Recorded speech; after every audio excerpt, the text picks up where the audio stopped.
죽과 차, 조선 왕실 보양 음식의 대중화.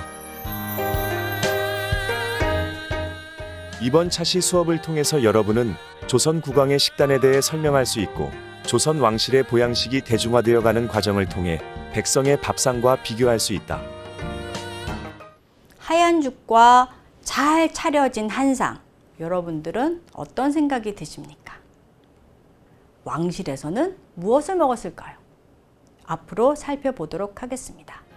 학습을 시작하기 전에 다음 제시되는 문장을 보고 O, X 중 하나를 생각해 보세요.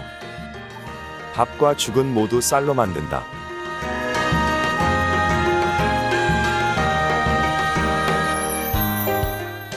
정답은 O입니다.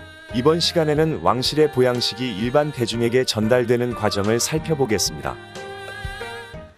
자, 전통시대 국왕은 누구보다도 풍성하고 화려한 음식을 먹었을 것으로 생각이 되죠. 예, 왕보다 높은 사람은 없었으니까요. 그러면 진짜 왕의 식사는 이렇게 화려했을까? 백성들은 일평생 본 적도 없는 그런 산의 진미가 가득 찬 그런 밥상을 받았을까? 아니면 왕이 특별히 좋아하는 음식으로만 채워진 밥상을 받았을까? 자, 이제 우리는 조선 왕의 식단을 살펴보면서 이 의문을 한번 풀어보도록 합시다. 조선시대는 음식이 약이고, 그리고 건강을 잃기 전에 음식으로서 평소의 건강을 유지하는 식치라는 정신이 널리 통용되었습니다. 성리학과 연결되어 있는 이러한 식치의 정신은 음식의 의학적 효과, 여기에 대한 관심으로부터 나타나서 의관들부터 이제 양반가의 아녀자들까지 각종 음식에 대한 약효를 정리하고 기록하고 활용했죠. 조선 초기 의학서인 의방유치라던가 향약집성방 이러한 책에서는 음식을 잘 섭취하는 것이 중요하다라는 점을 강조하고 있고요. 병에 걸렸을 때도 음식으로 일단 치료를 해보고 안 들으면 그 이후에 약으로 치료하는 게 낫다라고 생각을 했어요. 어의 전순이가 식료찬요라는 책에서 본격적으로 이제 음식 치료에 관한 내용을 담고 있거든요. 그리고 세조의 의학론이라던가 또 다른 어의 양예수가 쓴 의림촬요 이런 책에서도, 또 17세기의 어의 허준에 의해 쓰여진 동의보감에서도 역시 식치를 중요하게 여기고 있었구나를 알 수 있습니다. 그래서 조선 왕실 음식의 기본은 약선이라고 얘기할 수 있을 거예요. 약선은 약이 되는 반찬이란 뜻입니다. 왕실의 각종 의례를 굉장히 상세하게 기록해 놓은 의궤와, 그리고 매일매일의 일기인 조선왕조 실록, 그리고 의관들이 펴낸 각종 의학 서적에서 왕실 음식의 이러한 식치의 기본을 확인할 수 있습니다. 조선시대 사람들은 식재료가 가진 차갑고 서늘하고 온건하고 따뜻하고 뜨거운 5가지 성질하고, 시고 쓰고 달고 맵고 짠 5가지의 맛, 푸르고 붉고 노랗고 검고 흰 5가지 색깔은 각각 별개의 효능이 있고, 그리고 인간의 장기와 다 연결되어 있기 때문에 이 식재료가 가지고 있는 특징을 잘 파악해서 조화롭게 음식을 만들어야만 건강을 해치지 않고 몸을 잘 다스릴 수 있다라고 생각을 했습니다. 그래서 재료의 성질을 살리되 부족한 성질이 있겠죠. 그런 것들은 생강이라던가 후추, 파, 마늘 등의 양념으로 보완하고 맛을 내는 것이 이 약선의 기본이었어요. 그래서 1848년에 진찬의궤에 등장하는 냉면은 메밀국수와 통치미, 돼지고기, 배가 하나의 세트로 되어 있는데요. 이 메밀의 찬 성질의 독을 동치미의 무가 따뜻한 성질로 없애고, 돼지고기의 해로움은 이렇게 배가 없애주는 이러한 계산이 듬뿍 담긴 그러한 상차림이었습니다. 이렇게 현재 우리가 단순히 맛의 조화만을 생각할 수 있는 음식들도 사실은 건강까지 고려한 그런 약이 되는 식단이었던 것이죠. 이 약선을 기본으로 하고 있는 왕실 음식 중에서 그럼 구체적으로 어떤 음식이 있는지 한번 살펴볼까요? 가장 눈에 띄는 것은 죽입니다. 현재도 죽 전문점도 있고요. 굉장히 많은 사람들이 즐기고 있는 이 죽은 왕실의 식치 음식 중에 하나였어요. 일단 흰 쌀을 물에 불린 다음에 오랫동안 끓여 만든 음식이 죽인데요. 이 끓이는 과정에서 다양한 재료들을 넣기 때문에 이 재료에 따라서 무궁무진하게 발전하는 음식이 바로 이 죽입니다.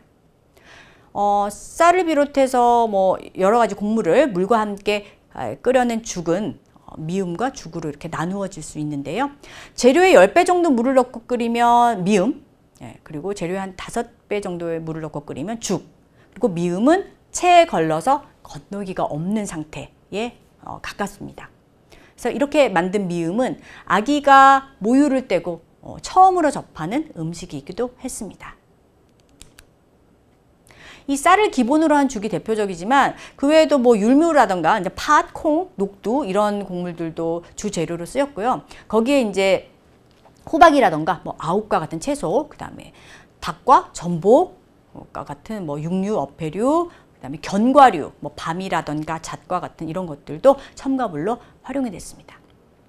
이 죽은 건강이 좋지 않거나 아니면은 건강할 때 이 마다 목적에 맞게 각각의 재료가 가지는 약효를 기대하면서 만들어졌습니다. 그래서 왕실의 대표적인 죽이 바로 우유를 섞은 타락죽이었는데요. 이 승정원 일기에서 등장하는 이런 타락죽은 궁중의 일상식이었어요.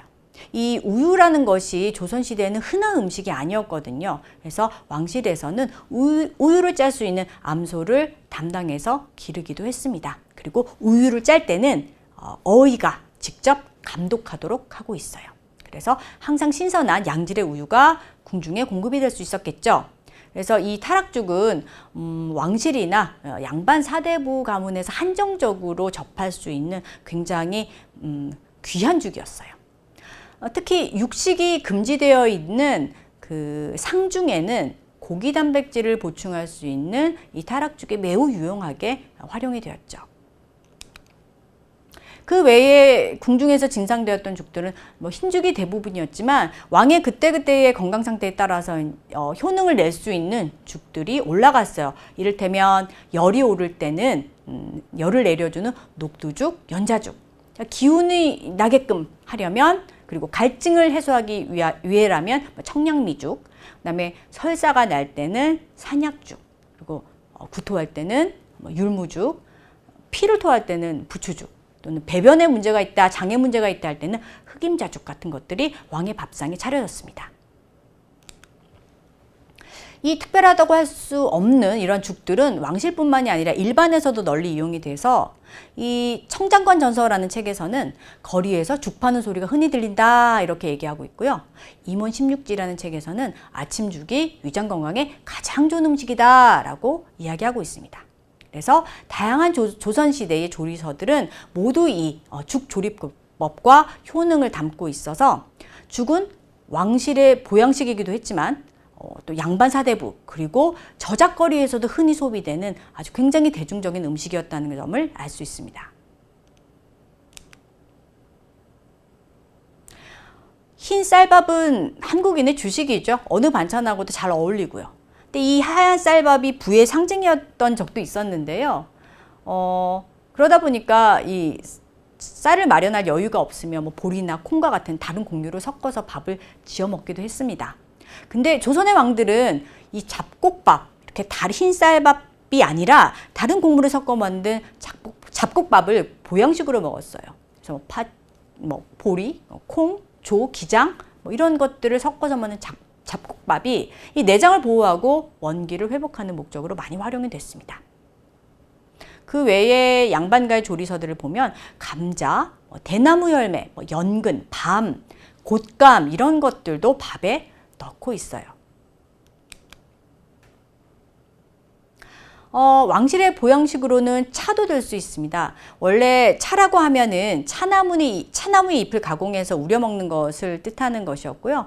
이 고려시대 때까지는 찻잎을 우려 마시는 이런 녹차가 유행을 했는데 조선시대에는 이 차의 비중이 확 줄어서 작설차 정도만 그 찻잎을 우려내서 먹는 차의 명맥을 유지했고요. 그 대신에 여러 재료를 뜨거운 물에 우려 먹는 것을 모두 차라고 부르기 시작을 했어요. 그래서 약차라고 해가지고 약의 효능을 가진 차를 수시로 마셨는데요. 가장 대표적인 게 인삼차예요. 여러분들도 잘 아시는. 현재도 인삼은 굉장히 몸에 좋은 음식으로 알려져 있죠. 조선 왕실에서 가장 많이 음용되던 차가 인삼차였고요. 그 다음에 푸른 귤껍질인 청피를 활용한 청피차, 그 다음에 생강차 또는 금은화라는 꽃을 활용한 금은화차, 칡차 이런 것들도 왕실의 주요한 차였습니다. 약재로서의 효능을 인정받아서 지금도 굉장히 사랑받는 차들이죠. 차 이외에 이제 음청이라고 불렸던 음료들도 개발되었는데요. 배즙과 꿀을 섞어서 끓여 마신다거나 수정과 화채, 식혜, 보리 수단, 원소병 이런 것들은 화려한 색깔, 그 다음에 시원한 맛 등으로 인해서 왕실뿐만이 아니라 대중적인 청량 음료로서 사랑받았습니다. 이상에서 본 죽과 잡곡밥, 그 다음에 약차 이런 것들은 왕실의 보양식이었지만 그러니까 특별한 재료를 사용한 것이 아니고 누구나 다 쉽게 접할 수 있는 재료들이었어요. 근데 여기에 이제 이러한 일상적인 그런 보양식이 아니라 특별히 마련된 보양식이 추가될 때도 있었거든요. 그래서 이를테면 심신이 필요하다, 그리고 위가 좋지 않다라고 느꼈을 때는 구선왕도고라고 하는 9가지 재료를 섞은 떡이 활용이 되었고요. 기운이 없을 때는 붕어죽 또는 붕어찜도 많이 왕의 식단에 올라갔습니다. 그 다음에 전복과 굴, 소라와 같은 패류, 그 다음에 어란, 건어물 등도 보양식으로 왕의 밥상에 올라갔죠. 육류 중에서는 닭고기와 소의 내장이 대표적으로 많이 쓰이는 보양식의 재료였어요. 그래서 닭은 주로 삶아 먹거나 쪄서 먹었고요.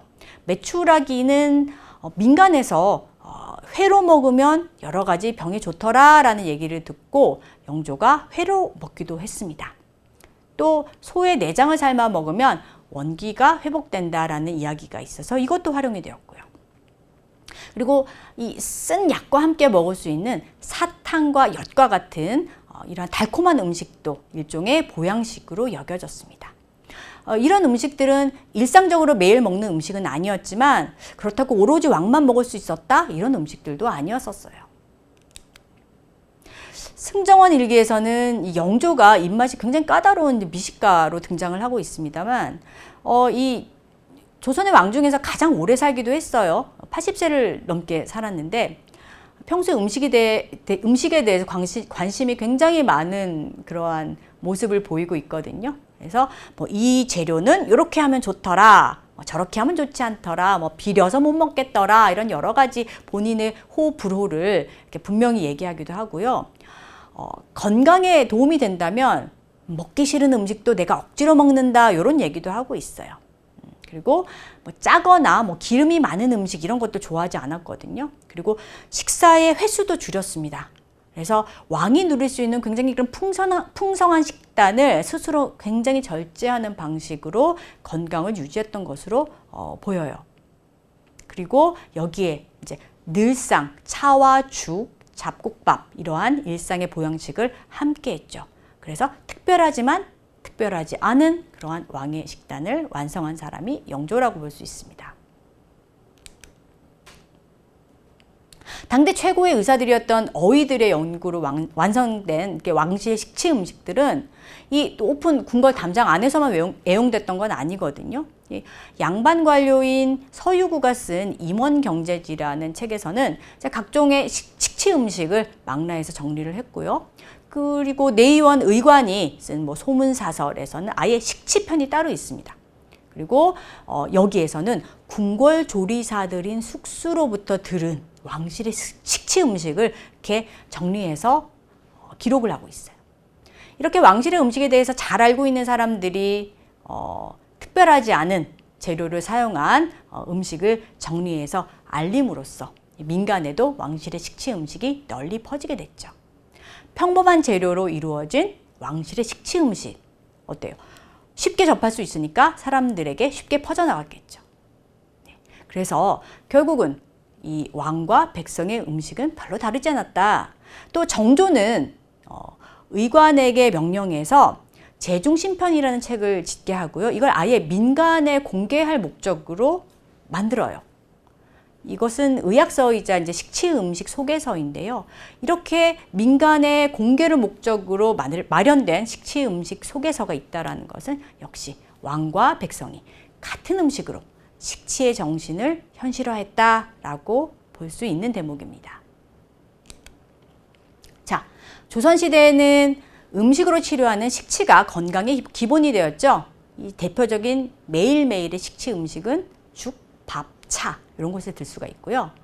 이러한 그 음식 재료의 약효를 매일매일 식단에서 접하려고 했었던 노력이 바로 식치입니다. 이러한 왕실의 식치 음식은 특별한 재료를 쓰지 않았기 때문에 민간에서도 쉽게 접할 수 있었고요. 결국은 이 평범한 재료들로 만들어진 매일의 건강식이 왕과 백성이 함께 누릴 수 있는 그러한 식치의 정신이었다라는 것까지 살펴보았습니다.